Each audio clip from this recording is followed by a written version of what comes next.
take a walk in the Valley of the Clouds on Documentary of the Week, Sunday at 7:30 p.m.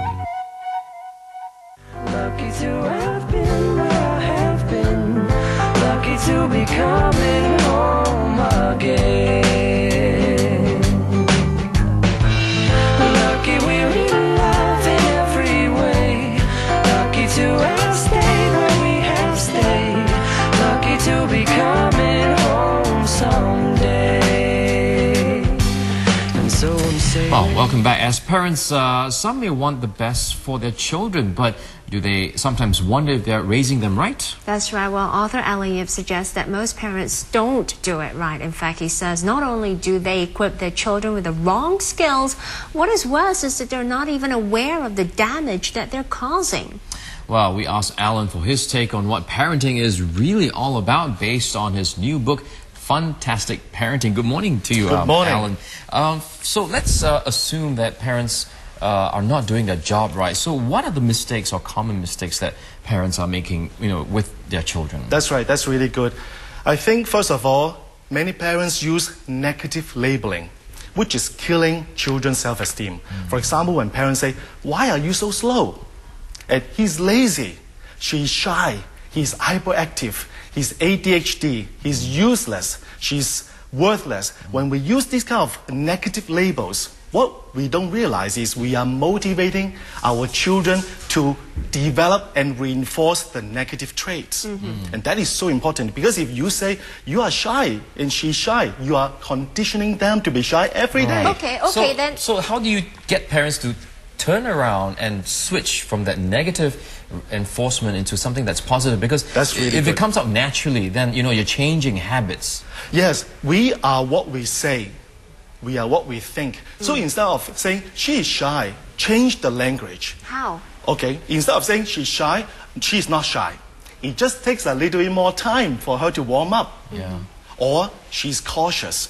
When we change the word and the focus, guess what? Next time she's thinking, hey, mommy says I am cautious. So next time she's going to double check her answers when doing mathematics, for example. Another example, when your child is not doing his homework, your natural reaction is, you're so lazy, why don't you do your homework? How are you going to, reword that or spin that rephrase into a that? positive That's thing. really good. First of all, when we say you're lazy, and over time the child is thinking, I am lazy, what do you expect? And being lazy is in my nature, right? So we need to now catch the child doing things right. That means we have to leverage on at least what is being done right. For example, that's a good start.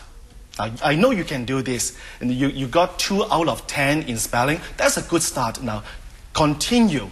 Okay, I appreciate the efforts you are putting in, and at least acknowledge what they are doing, and that is crucial. Because if they don't have a taste of success, they won't continue. I'm sorry to be picky, but what about the homework? If you're not doing the homework, how are you going to encourage them to do the homework? That's really good.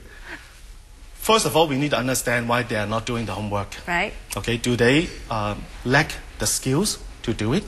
Or do they lack the interest to do it?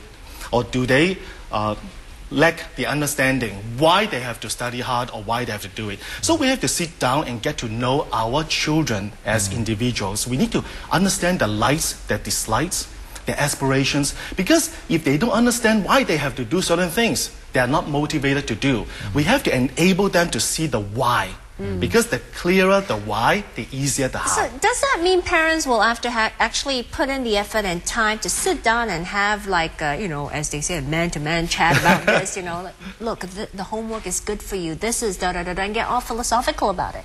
Not really. We have to understand, again, for example, that the child is aspiring to go into a particular secondary school or junior college. Now, what we need to do is, why does the child want to get into this particular school? And we have to leverage on this desire or aspiration to spark that motivation. Because you can't force them. They won't do as you say. They have to internalize, and it has to be stimulation from within. It's not pressure from outside. And that's what parents are doing. They're just applying a lot of pressure. But sometimes parents, again, they don't know what they're saying, and they don't know what they're doing. Yes. They don't realize what they're doing, and they're always in this negative mode. But how do you make them realize that, to catch themselves and say, oh, I have to think about what I'm about to say, and turn it into a positive? I mean, what suggestions do you have for these parents? That's an excellent question. I think every day we need to evaluate, at the end of the day, we need to evaluate whether our child's reserve of self-esteem is growing under our care every day. Or is our child going through a financial crisis like the one we are going through now in his sense of self-worth? If so, are you prepared to go to his rescue? So we need to watch our language, we need to watch our tone, we need to watch our action as well. Because if we're not careful about it, for example, when we make remarks like, your sister is smart, why aren't you like your sister?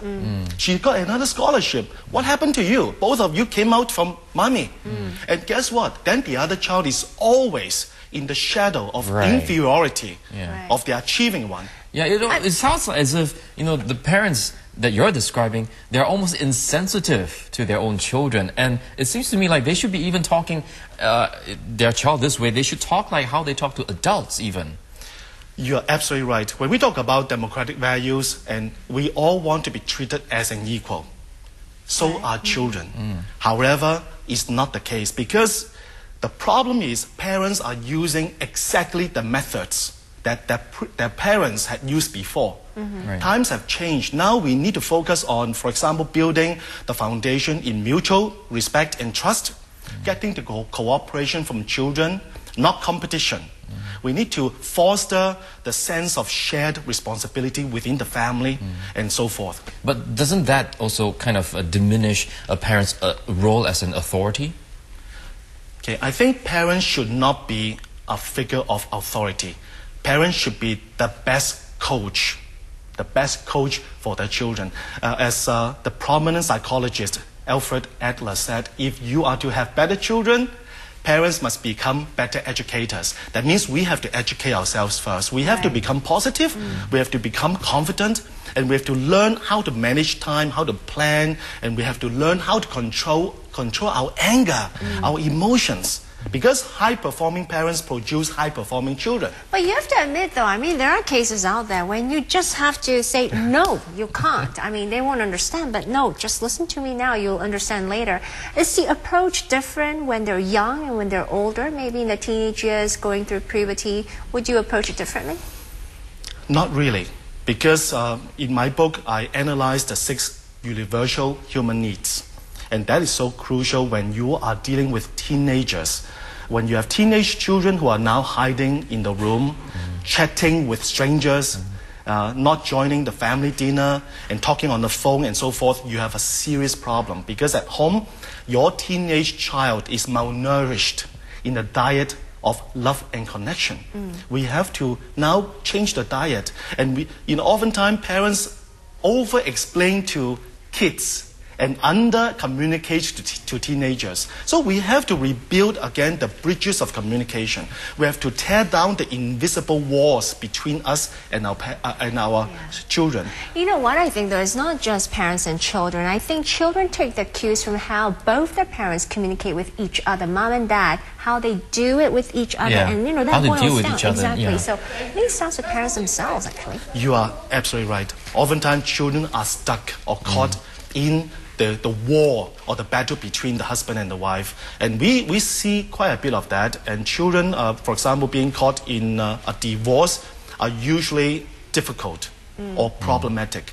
Or when one spouse complains about the other spouse, then you've got all this negative... You don't want to do it. You don't want to do it because the child is now picking all this up and modeling the negativity. Well, thank you so much for coming in this morning. Thank you. My pleasure. Alan Yip, words of wisdom indeed about parenting, which can be fun and not simply a stressful task. All right, you're watching our Primetime Morning on Channel News Asia. We are going for a short break, but we'll be right back in 2 minutes.